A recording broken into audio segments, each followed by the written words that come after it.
And typical example would give, in this wise is looking at the predators and preys. The lion or predator is always running to the prey. The prey is always running from the predator. The only way to win in life is not to be a prey, but to be a predator. To be a predator, to be the one that hunts, not the one that is hunted. To be the one that hunts, not the one that is hunted. To be the one that hunts, not the one that is hunted. That's how we come alive. We're here to be the hunter, not to be hunted.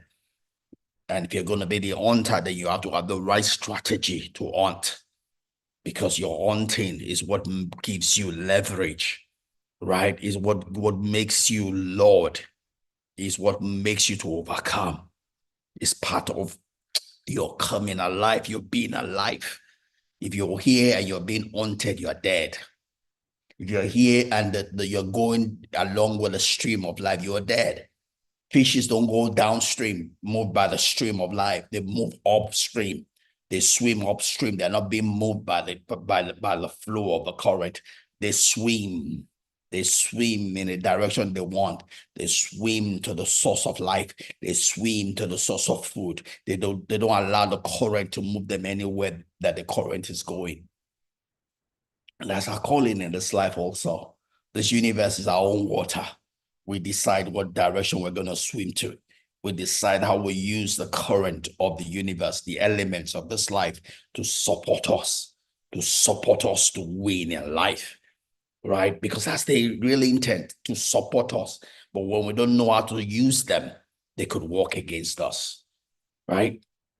So one of the things that we're going to look at as we look today is looking about how to, not allow the pressure of life, have its mastery over us, because we need that to come alive, one of the things that occurred to me, just thinking as I did my mother's burial recently here in July, I thank God I was in the position that I could do it. We're as children in a position that we could do it. Think about the time if we could not afford it. If our finances were upside down, there would have been so much pressure. But thank God, as I go through this process of becoming the hunter, as I go through this process of coming alive, the challenge of life does not meet me unprepared, because I spend my time of peace to prepare for the rainy day, to prepare for the adversity, to grow myself.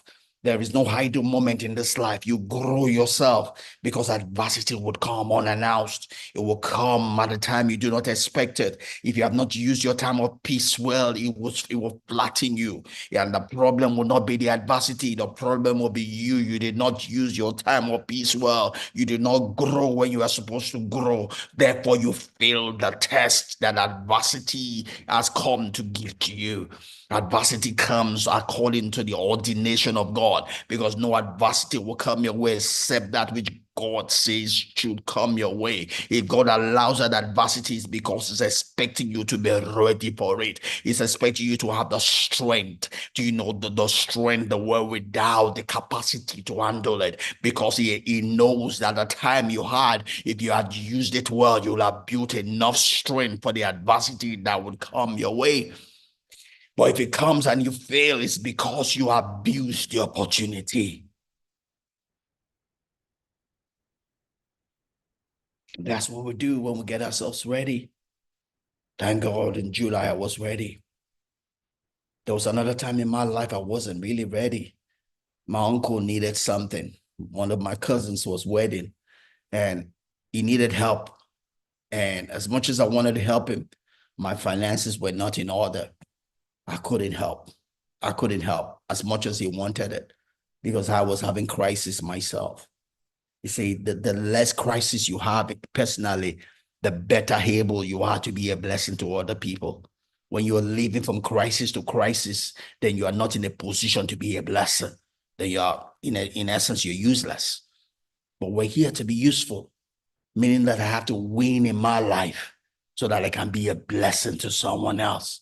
My ability to have my house in order is my ability to be in a position to be a blessing, to be a God representative on this earth, to someone else. It is my ability to have my God personality come alive. It's my ability to cause the glory of God to be shown forth in and through my life. But when I don't have my own life in order, then I can be a blessing to someone else. So when I take care of my own affairs, I'm taking care of other people's affairs. The extent to which I'm taking care of my life is the extent to which I can be a blessing to someone else. Is the extent to which I can answer to the responsibilities of my life that are outside my immediate environment. If I cannot win the battles in my immediate environment, I cannot win the battles from far off.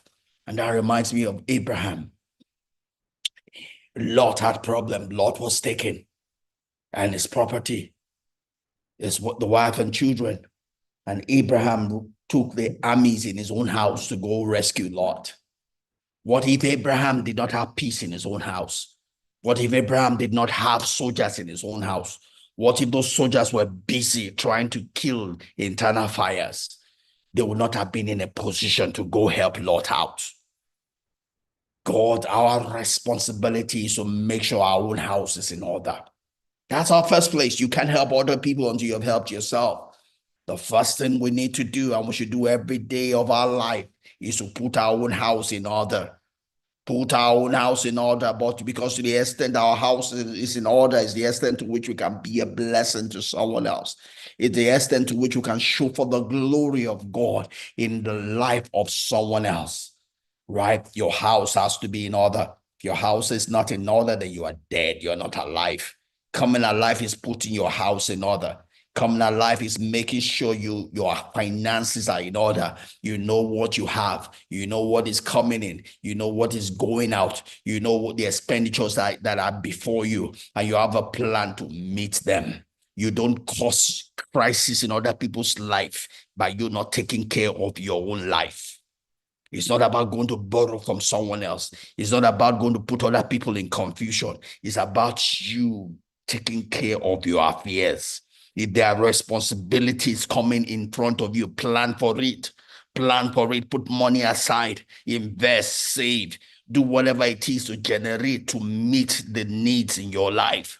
Because there's grace to meet the needs in your life. There's grace to live the life that is in before you. God will not give you that which you are not able to handle. If God has given you a life, you have the grace, you have the wherewithal to live that life. Live to your potential, live to the grace that you have.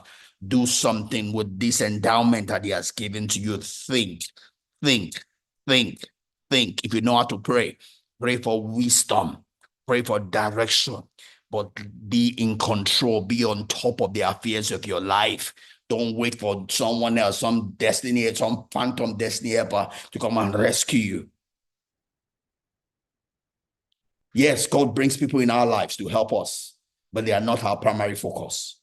The primary focus is what you can do with what is in your hands. The primary focus is what you can do with what's in your hands. While you are doing your best with what's in your hand, God will bring help. If someone else is not your primary focus, it's not your seed. Your seed is that is in your hands. When you are faithful with that is in your hands, God will bring help. When you're faithful with that's in your hands, God will bring help. But if you're all sitting down doing nothing, expecting something that someone else will come and help you, that help will not come. If that help comes, it will be to take over your life. It will be to use you, not to bless you. God's ways use that is in your hand. Make the best of that in your hands. When you make the best of that in your hands, God will bring help. You will meet serendipity. You will meet help in strange places. You'll meet help in strange places. You'll meet help that will come from the east, from the west, from the north, from the south. God will bring help. But the starting point for the miracle is making the best of what's in your hands. Right?